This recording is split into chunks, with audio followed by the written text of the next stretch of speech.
The year was 1834.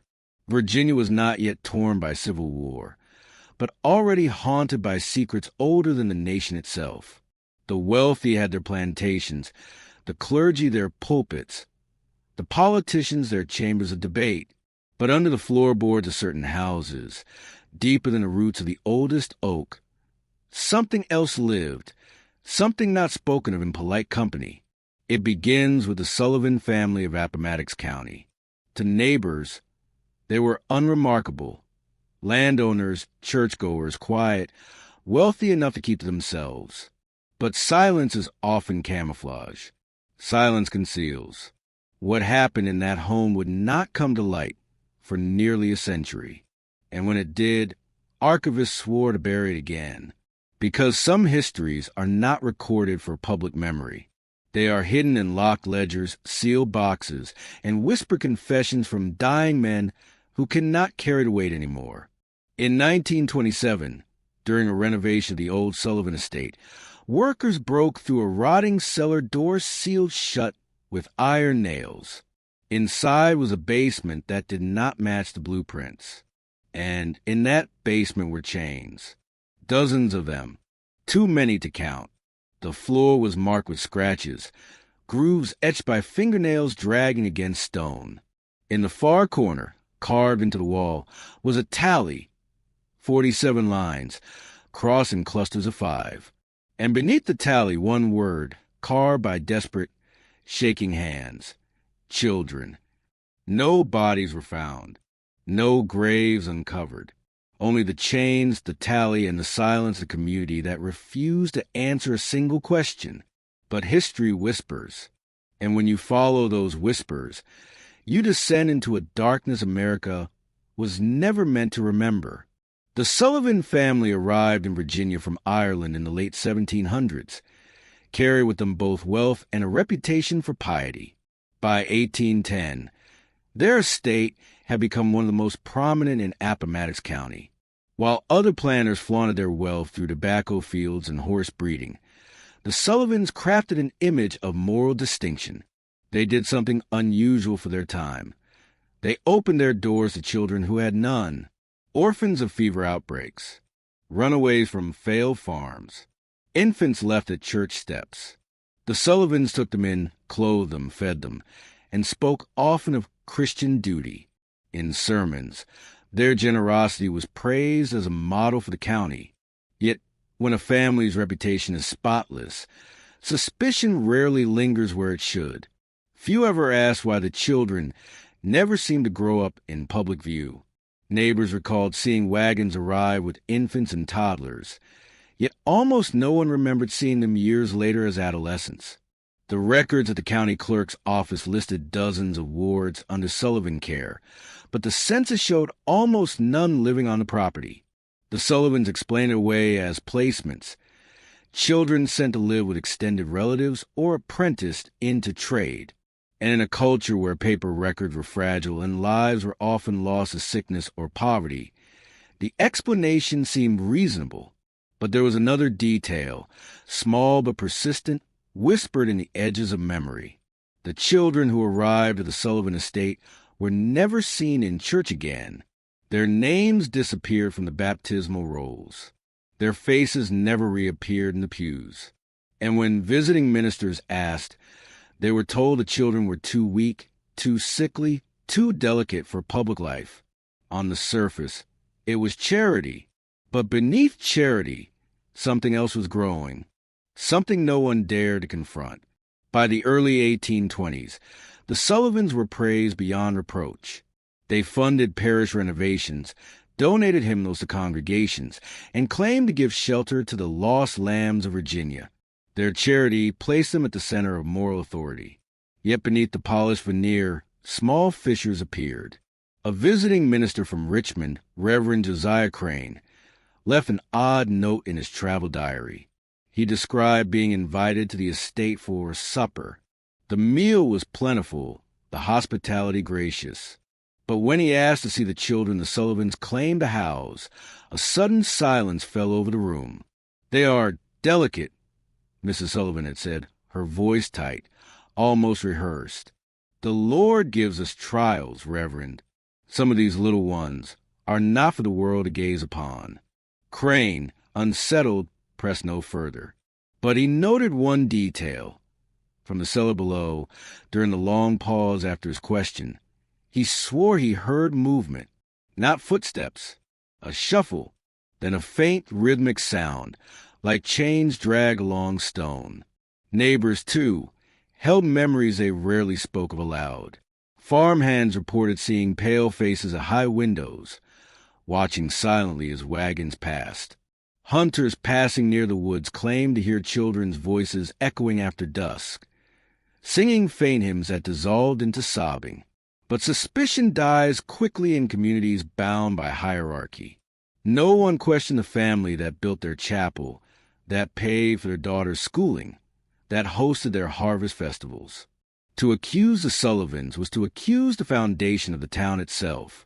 And so the whispers stayed whispers, drifting on the wind like ghost stories told by firelight.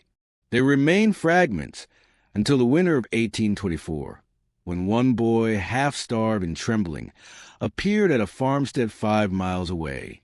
His story was incoherent, his eyes wild, his wrists raw with iron scars. He spoke only 3 words before collapsing: under the house. The winter of 1824 was harsh in Appomattox. Snow froze the fields, smoke curled endlessly from chimneys, and survival consumed every waking hour. So when a farmhand named Elijah Reed opened his barn to find a boy shivering in hay, it was seen as little more than providence. But Elijah's wife noticed the boy's wrists first, rings of broken flesh, scabbed over in layers. His ankles bore the same. The family washed him, fed him bread, and tried to coax out his story. What they received instead was a fragmented nightmare. The boy could not give his name. He stammered, flinched at shadows, recoiled at the sound of doors shutting. But again and again, he repeated the same words, as if the phrase had been branded into him. Under the house, under the house. Word spread quickly, as it always did in small towns. By morning, 3 men from the parish arrived, led by Deacon Horace Blackwell, a staunch ally of the Sullivans. They questioned the child harshly, demanding clarity. Where had he come from? Who had chained him? But each answer returned to the same, trembling refrain: under the house. That evening, Blackwell carried the boy away in his wagon, promising to deliver him to a doctor in Lynchburg. The Reeds never saw him again. It was as if the boy had evaporated into mist. The matter was closed. The community was reminded of the Sullivans' virtue, and whispers were buried once more beneath sermons and silence. But in the private journals of Elijah Reed, still preserved in fragments today, one final line remains, scrawled in uneven ink. If you stand near their cellar doors at night, you will hear it too, the clink of irons, the faint cry of children, the sound of something rocking in the dark. By 1825, the Sullivans had woven themselves so tightly into the fabric of Appomattox that questioning them became unthinkable. They financed pews of polished mahogany for the parish, funded the construction of a bell tower, and underwrote the salary of the very deacons who now defended them. Their name was spoken from pulpits with reverence, as if charity alone had elevated them beyond reproach. When the boy's story circulated in whispers, it was Deacon Blackwell who quelled the fire. He reminded the congregation of rumor's danger, of how idle tongues sowed division. The devil himself, he thundered, seeks to tarnish the names of God's true servants. And in the silence that followed, no one dared argue. The town's collective denial became almost ritual. Parents warned their children not to wander near the Sullivan estate, but cloaked the warning in superstition. There are spirits in those woods, they would say. Best keep away. Behind closed doors, some admitted unease, strange sounds at night, pale faces glimpsed at windows. But to voice suspicion in public was to risk exile from the community that fed, clothed, and baptized them. Even the county records bent to the Sullivan influence.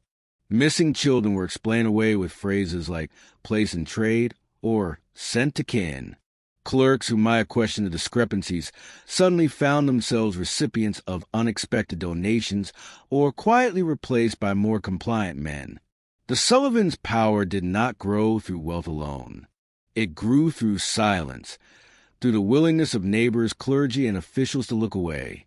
And with every season, the house on the hill became less a home and more a monument to unspoken dread.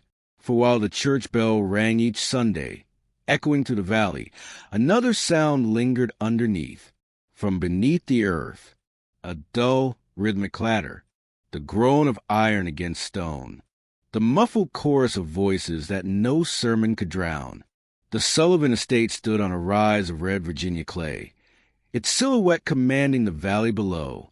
From a distance, it appeared no different than other plantation homes of the era. 2 chimneys, a wraparound porch, tall shuttered windows staring blankly outward. But up close, the house inspired unease. Its symmetry was too precise, its lines too sharp, as though it had been drawn to conceal rather than to welcome. Visitors noticed doors that led nowhere, small locked panels tucked into corners of the hall, corridors that narrowed inexplicably, forcing guests to brush against the walls. Windows set high above eye level, impossible for a child to see out of. The cellar doors were the most unusual. There were 3, though the house plans call for only 1.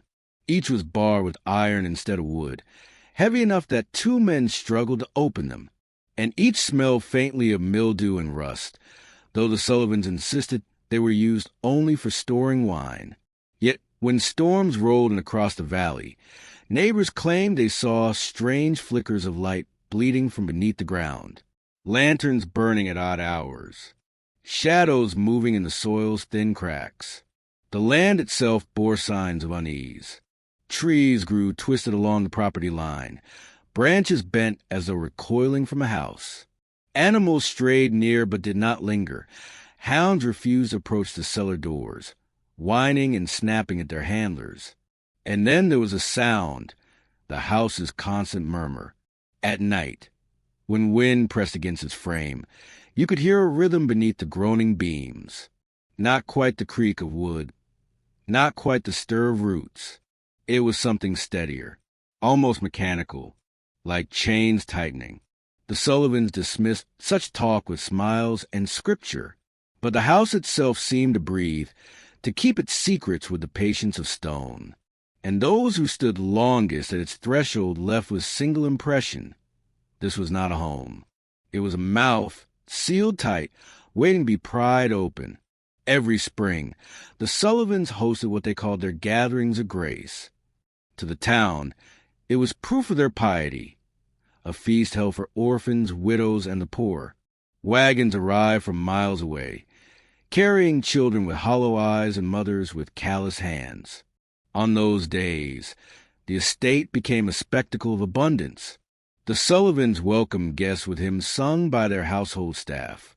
Tables groaned beneath roasted lamb, cornbread, sweet preserves, and cider poured endlessly. Ministers blessed the feast. Local gentry offered speeches about Christian generosity. The Sullivans themselves moved among the crowd with smiles, their presence radiating virtue. And yet a subtle pattern emerged. The gatherings always ended the same way.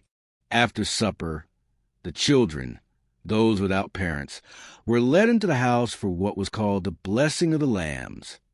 Guests were told the children would be given gifts, clothing, even new opportunities. The adults remained outside, lulled by food, drink, and scripture, but the children rarely returned in view of the crowd. A few reappeared days later, pale and oddly silent, placed into apprenticeships or sent away under mysterious sponsorships. Many more were simply never seen again. Their absence was explained with careful words: place in care, sent to kin, taken into godly service. Phrases that closed mouths before questions could be asked. Those who dared to linger near the cellar during the gathering spoke of muffled cries drifting upward, faintly heard between hymns. A farmer's daughter swore she saw children being led down, not up, their small hands grasped by stern-faced men. But the spectacle of generosity blinded the town. No one wanted to believe cruelty could hide beneath such abundance. To admit otherwise would unravel the very fabric of their faith in charity, in church, in order. So the feast continued. Songs rose, prayers echoed, and under the floorboards, chains rattled softly, drowned beneath the laughter of the righteous. If one seeks the truth of community, it is often found not in sermons or speeches, but in records, parish rolls, birth ledgers, baptismal books. Yet when researchers in the early 1900s combed to the remnants of Appomattox archives, they discovered a pattern both chilling and deliberate. From 1812 to 1834, dozens of children appeared briefly in church registries under the guardianship of Sullivans. Their names were written in careful ink: Thomas, Rebecca, Samuel, Elias. Some had birth years, others only infant or unknown. Yet after their arrival, most names ended abruptly. No confirmation, no marriage, no death recorded. They simply disappeared. What drew the archivist's attention were the annotations. Next to several of the vanished names, faint symbols were etched in margins. A cross, an arrow, or most disturbingly, a downward-pointing triangle. Noakey explained these marks. But the handwriting matched Deacon Blackwell's, the man who so fervently defended the Sullivans. The county census told a similar story. In 1820, the Sullivan household listed 9 dependents under 12. By 1830, that number had shrunk to 3, despite records showing that over 24 children had been taken in during that decade. Clerks explained it as placements. But where were the receiving families? No documentation exists. No receipts of apprenticeship, no adoption bonds, no transfers filed in neighboring counties. It was as if an unseen hand moved through the ledgers, pruning names until only silence remained. One surviving clerk, decades later, confessed in a letter that he had been ordered to alter records under threat of excommunication. The children, he wrote, were not to be counted among the living nor the dead. They were something else entirely. And those who asked questions were marked as enemies of God. Paper is fragile, but silence is stronger. And in Appomattox, silence was law. In the summer of 1828, a man named Jonathan Hale arrived in Appomattox. He was a schoolteacher from Massachusetts, young, earnest, and unfamiliar with the unwritten rules that govern southern towns. He had been hired to tutor the children of a merchant family, but quickly grew curious about the place itself. Hale had a habit that unnerved the locals. He asked questions. He asked why the parish rolls bore gaps. He asked why so many children were recorded as placed under the guardianship of the Sullivans, yet almost none appeared in his lessons. He asked why parents warned their children never to play near the Sullivan estate, though they never explained why. At first, people humored him. Outsiders were tolerated so long as they did not pry too deeply. But Hale pressed harder. He requested access to county records. He spoke openly of the discrepancies. And most dangerously, he began writing letters, correspondence to colleagues in Richmond and Boston, describing what he called a hidden orphanage of questionable nature. What he did not realize was that his curiosity was being watched. Parish deacons whispered of his impertinence. The merchant family who had hired him quietly released him from his post. His letters, it seems, never left the county, intercepted before they reached any distant hand. One evening in October, Hale was last seen walking the road that passed near the Sullivan estate. A farmer riding home from Lynchburg recalled seeing his lantern bobbing in the distance, then abruptly vanishing. Hale's belongings were later found in his rented room, undisturbed. His journal ended mid-sentence. I believe the children are beneath the... He was never seen again. No search party was formed. His disappearance was spoken of only once from the pulpit, as a warning. Those who trespass against God's chosen servants shall be judged. And then silence closed around his name, as it had around so many others. After the disappearance of Jonathan Hale, the town seemed to draw in upon itself. People spoke in shorter sentences, doors shut earlier at night, and children were warned more sternly than ever not to wander near the Sullivan property. The absence of the schoolteacher was explained with uneasy fictions. Perhaps he had returned north. Perhaps bandits had waylaid him. But those who had seen his lantern vanish knew otherwise. In the weeks that followed, sermons from the pulpit shifted in tone. Where once the preacher spoke of mercy and grace, they now spoke of judgment, of disobedience punished, of wolves in sheep's clothing. Deacon Blackwell thundered against the sin of idle tongues, reminding the congregation that rumors were seeds planted by Satan himself. The timing was no coincidence. Hale's questions were not merely discouraged, they were demonized. Fear became the town's new scripture. Parents repeated it to their children in hushed tones. Do not question the Sullivans. Do not speak of the children. Do not linger near the house on the hill. To break these rules, they said, was to invite misfortune, sickness, or even damnation. Superstition became law. A young woman claimed to have seen pale hands gripping the window sills of the Sullivan estate. By week's end, she recanted her story and would never speak of it again. A blacksmith's apprentice muttered that Hale had been swallowed by the house. The next day, his family packed their wagon and left the county before dawn. The Sullivans did not need to silence their neighbors directly. The church did it for them, cloaking obedience in holy language. To question was no longer just dangerous. It was heretical, and under that suffocating weight, the whispers died. The town carried on, hymns rising every Sunday, while beneath the hymns another sound pulsed faintly in the earth. A rhythm like breath, a rhythm like chains. The Sullivans kept a household of servants, indentured, enslaved, and hired hands, whose lives played out in the shadow of the estate. For decades, most spoke nothing of what they saw, but fragments of testimony, preserved in court depositions and private letters, tell a story far more unsettling than whispers in town. One maid, Sarah Benton, later confessed under oath that she had been forbidden to enter the cellar, even to fetch wine. If a servant set foot on those steps, she recalled, Mr. Sullivan himself would appear as if summoned. His face pale, his voice low. He would say, "Only, that place is not for you." Others told of nights when the family rang a brass bell, summoning staff to bolt the doors and shutter the windows. From that point onward, the servants were ordered to stay in their quarters, no matter what they heard. And they did hear.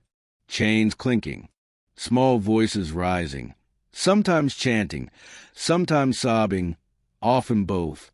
On some nights, a sound like many feet stomping in unison shook the floorboards, accompanied by a deep, droning hum, as if voices below the earth were joining in some terrible liturgy.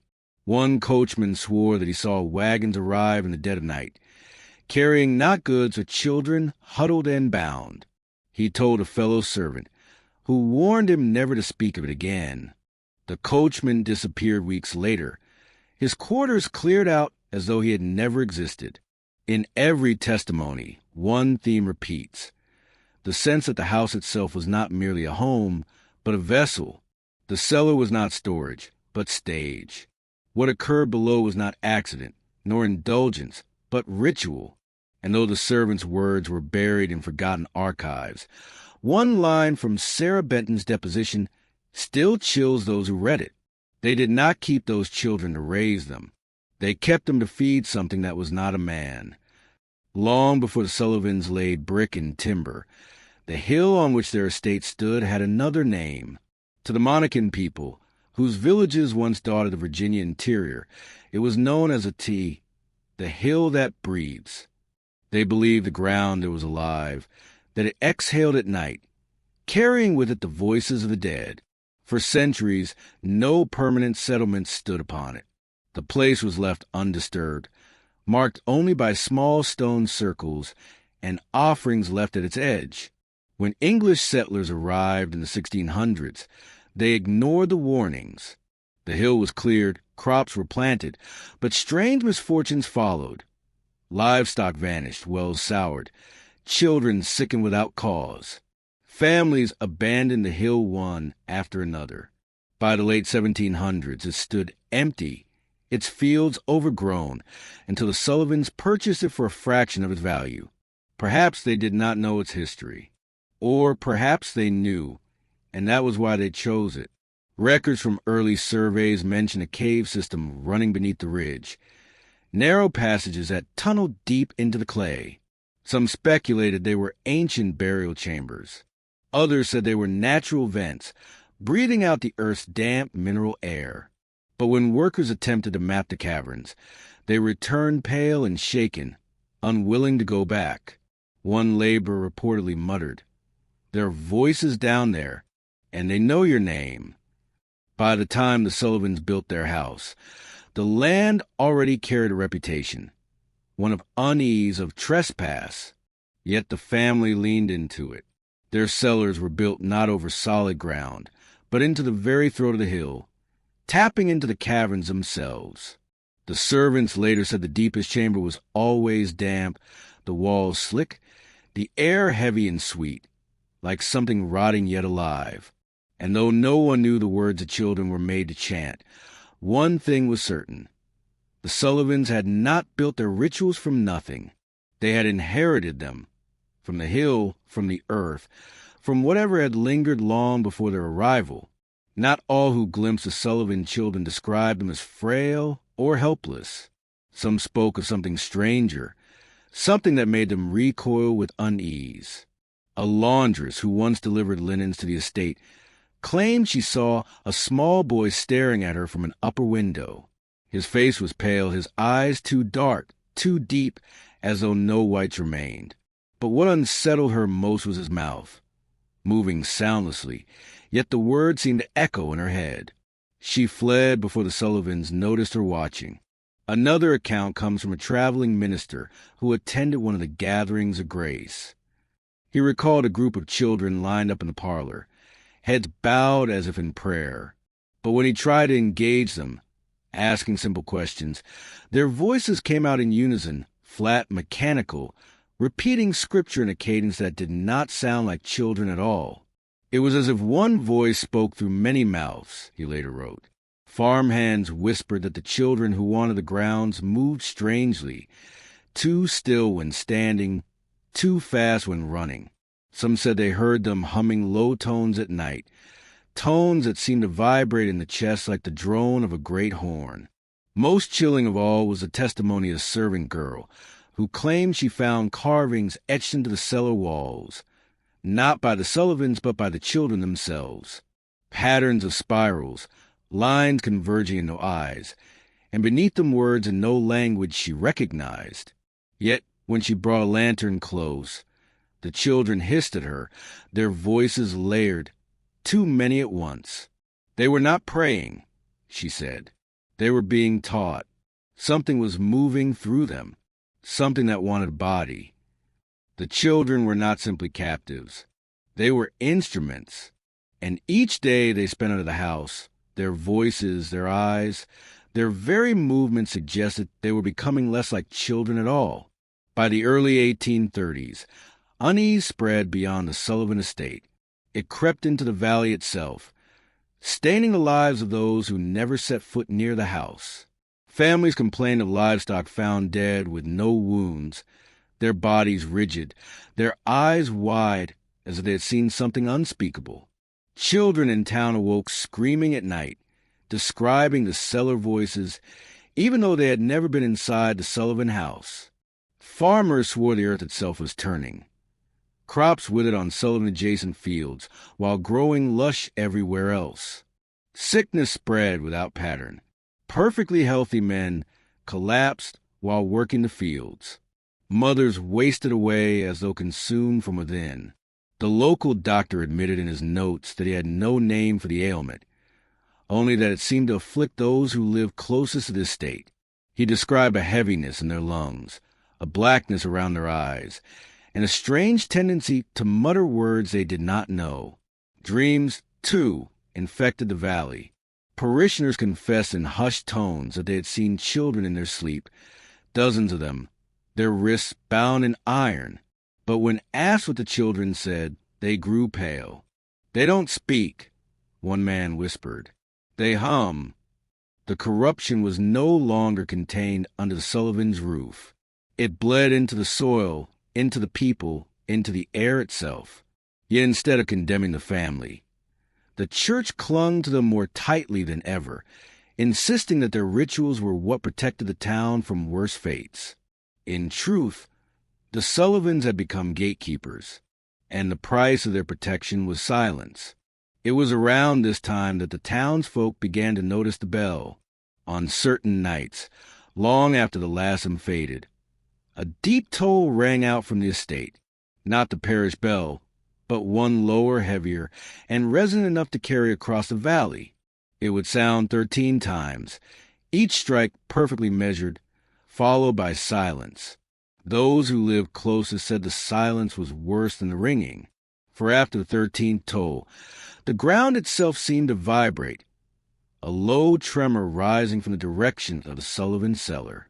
Dogs howled, infants wailed, and in the stillness, some swore they heard children answering back, an eerie chorus, thin and metallic, as though echoing through chains. The Sullivans explained it away as a family tradition, a vigil for the lost. But few were convinced. The ritual always coincided with disappearances, an orphan gone missing, a drifter unaccounted for, a child never seen again after being taken in. What was the bell calling to? What was it summoning beneath the earth? In one letter smuggled from a servant, a single sentence offers a clue. The bell does not call the children to prayer. It calls what waits in the hill to feed. The town cemetery told its own story. Gravestones for children who never reached adulthood dotted the parish yard. Fever, accident, stillbirth, these were common tragedies of the time. But in the 1820s, a new pattern emerged. Stones raised for orphans, most connected by name to the Sullivan family. And then, as suddenly as they appeared, the graves began to vanish. One by one, the markers were removed. Fresh grass was planted, soil leveled, as if the children had never existed. Records show that by 1832, nearly half the burial plots from the previous decade were erased. When asked, Deacon Blackwell explained it as consolidation, claiming families had moved the bodies to private land. Yet no family ever came forward to claim them. Whispers spread that the graves were not moved but emptied, that the children were never buried at all. One night, a group of young men claimed they saw lanterns in the cemetery after midnight, figures in dark robes, carrying tools, digging in silence. When they approached, the figures vanished into the mist, leaving only open earth and the lingering smell of iron. The dead, it seemed, were not allowed to rest. In the spring of 1833, nearly a decade after the first runaway, another child emerged from the Sullivan estate. He was found wandering the woods, barefoot, clothes shredded, skin covered in shallow cuts. Unlike the first boy, this one could speak, and what he said terrified those who heard him.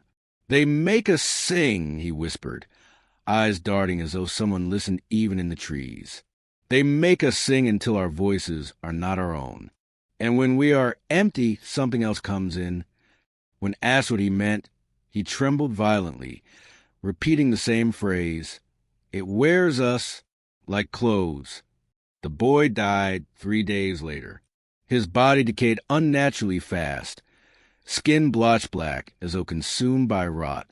By the time a coffin was built, there was almost nothing left to bury. The parish declared his death an illness. But those who had seen his eyes before the end knew better. They swore that something had looked out from him, something old, hungry, and not of this world. In 1927, nearly a century later, when workers uncovered the chained basement of the Sullivan house, they noted a detail that the original reports tried to bury. Behind the main chamber where the chains were found, there was a narrower passage leading deeper into the hill. The stone walls were carved with spirals, crude eyes, and symbols older than English script. At the end of that passage lay a circular chamber. Its ceiling was low, its walls damp, and in its center stood a massive stone basin stained dark with what could only be blood. Surrounding the basin were grooves in the floor, deep ruts worn smooth by repetition, as if chains had been dragged across the same circle for decades. The discovery was so disturbing that county officials sealed the chamber within days, pouring concrete to bury it forever. But not before one worker scribbled in his notes.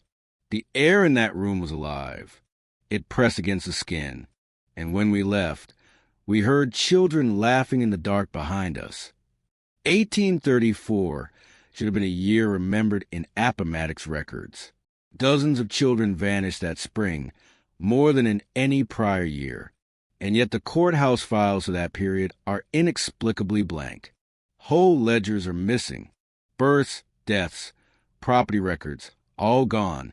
Archivists later confirmed that 1834 was the same year the Sullivans ceased their public gatherings of grace. The feast was never held again. The family grew reclusive. The church, once loud in their praise, grew quiet. Something had shifted. Rumors circulated that an accident had occurred during a ritual, that one of the children had resisted, that the voices in the cellar had grown too loud, too strong. Some said the Sullivans had lost control of what they had summoned. Whatever the truth, the paper trail ends there. It is as if Appomattox itself decided that 1834 must be forgotten. The last recorded sighting of the Sullivan family was in December of 1834.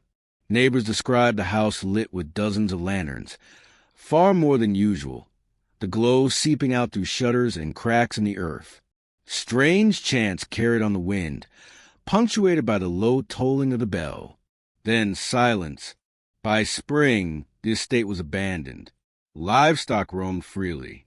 Fields lay fallow. No sign of the Sullivans remained, not even their servants. Some claimed they had fled in shame. Others whispered that the hill itself had swallowed them. But when curious men ventured inside, the room stood untouched. Food rotting on the table, clothes hanging in wardrobes, portraits still on the walls. It was as if the family had simply evaporated, all except the cellar, which was nailed shut. In the decade that followed, Appomattox was marked by a silence deeper than any grave. Families spoke of lost children only in hushed tones, as though naming them invited something back.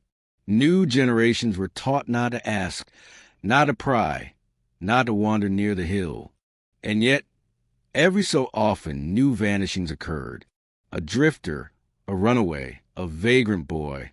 They were fewer now, scattered, but always accompanied by the same whispers. Faint bells, pale faces at windows, and children's laughter carried on the night air. It was said the Sullivans had vanished, but their rituals had not. They had seeped into the soil, into the stone, into the hidden caverns below. The children were not gone. They were waiting. Perhaps the most chilling detail is how little the church ever recorded of these events. Parish journals are missing. Sermons from those years were never preserved. Even correspondence with neighboring congregations falls strangely blank between 1830 and 1835. When later generations of clergy were asked, they only repeated one phrase: "Some things are not to be remembered." But memory has a way of surviving, even in shadows. Handwritten notes, confessions from dying men, fragments of oral history, all converge on the same truth. The church knew, and it chose silence, not ignorance. It was not simply the Sullivans who chained those children. It was an entire community that turned the key and walked away. By the late 19th century, the Sullivan house was left to ruin. Its roof sagged, its windows shattered, vines clawed at its frame. Yet the cellar doors remained shut, sealed by iron nails that rusted but never broke. Children dared each other to touch the handles at night, but none ever opened them. Those who lingered too long swore they heard whispers rising from beneath the ground, soft, insistent, promising. Local officials debated tearing the house down, but accidents plagued every attempt. A worker fell from the roof and broke his neck. Another was crushed beneath a wagon. The project was abandoned, the estate left to rot. The cellar stayed closed, but the ground above it never seemed still. When the basement was finally uncovered in 1927, it confirmed what generations had whispered. 47 sets of chains. 47 tallies carved into the wall. No bones, no bodies, only the silence of absence, as if the children had been consumed by something that left no trace. Some workers swore the chains still rattled faintly, though no draft stirred them. Others reported the smell, sweet, sickly, clinging to the air even after the doors were opened. The official report was brief, clinical, and sealed almost immediately.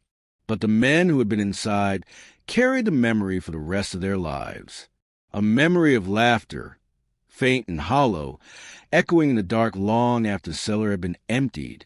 In 1952, a ledger surfaced in an estate sale in Richmond, bound in cracked leather. Its entries matched the handwriting of Thomas Sullivan himself.